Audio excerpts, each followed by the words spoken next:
Over the last couple of years or so, ITV2 has somehow become one of the most influential outlets in British broadcasting.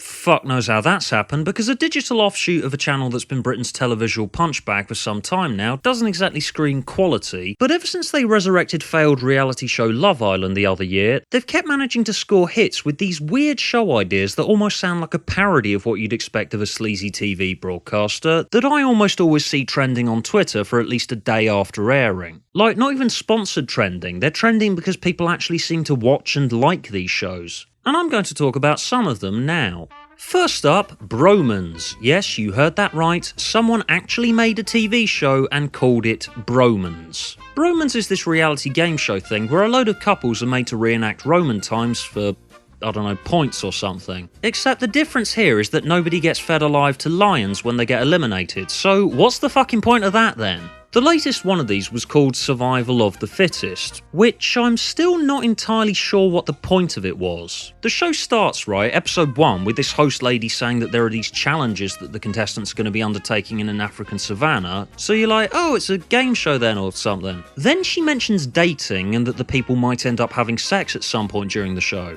Then it just sort of drops its scantily clad young people into this luxury open plan resort thing, and they just sit around talking about challenges and surviving for about 45 minutes, but there's no indication to the viewer of what the challenges that they're going to be facing actually are, or what the point of the show is. After what felt like about 8 billion hours the contestants just sat around chatting, I started to think that there weren't going to be any challenges at all, and that they've made it up and it's all some psychological game that the producers are playing with them. Survival of the Fittest is like watching CCTV camera footage recorded inside of a cult, and not just because I was hoping this would go the way of Heaven's Gate and end in a mass suicide. How will we go about besting our opponents in the challenge, Brother Callum? We shall use our cunning ways, Sister Danny. By hook or by crook, we will.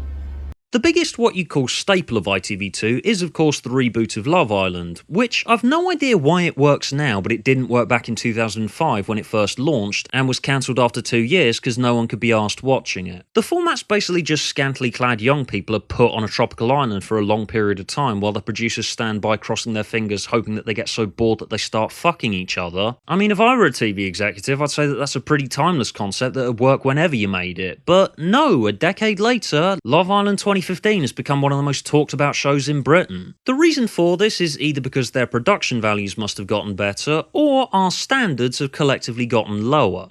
Possibly both at the same time. The channel's renaissance period, if you will, came in around 2010 with the launch of The Only Way is Essex, which is basically just a soap opera except they couldn't be asked paying for scriptwriters, so they just filmed a bunch of attractive, vacuous young people in Essex whittering about frivolous shit in various locations in something that vaguely resembles the structure of an episode of a soap opera. It sort of plays out like you're at a party and stood on the sidelines of and half listening to a conversation that you have absolutely no personal involvement or interest in. I find it amazing that people actually watch this stuff and pay attention to it, because whenever I've tried watching any of this new wave of reality docudrama things, for research purposes of course, I've had to hold my eyelids open staring at the screen, trying desperately hard to actually pay attention to whatever boring shit they're jabbering on about, and even after 10 minutes of it my brain just goes, what just happened? What are they talking about now? What's going on? Why the fuck is it so impossible to absorb any of this? I swear I have a good attention span, I swear I do. I enjoy art house movies for God's sake and just... Oh Christ, what is happening? I don't understand anything anymore. Oh God, fuck.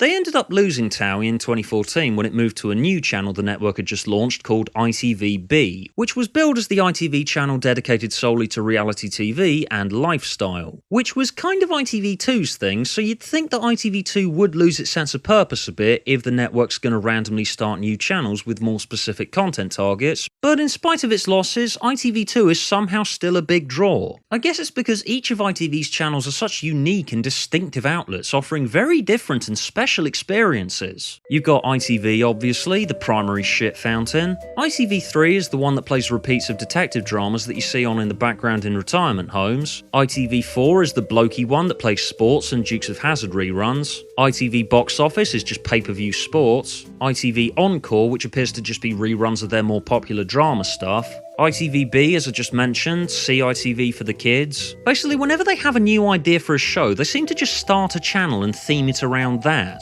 And you know what's weird? Thanks to this video, I probably now have a more comprehensive understanding of the ITV extended universe than most of the people who actually watch it. I had to make a fucking chart to explain your content strands, ITV. That doesn't exactly scream accessible, does it? Don't just start channels all over the place, start numbering some of them for sequence's sake, and then just name any new ones. Look, you gotta streamline your output. Have ITV as your main channel, ITV Extra is 2, ITV Reality Shit, ITV Bloke Shit, ITV Kids Shit, and ITV ostensibly softcore porn shit. There, that looks more accessible, doesn't it? That's all the ground you cover, that's all you need to do. If anyone from ITV2's watching, by the way, you'd know you want to chuck some money my way for show ideas. I got tons that are just perfect for Twitter. Hashtag ideas for ITV. You know you want to do their work for them. First up, the only way is Durham. You've had a look at the real lives of young people in Essex, the lives of rich people in Chelsea, but what do you know about the real people of Durham?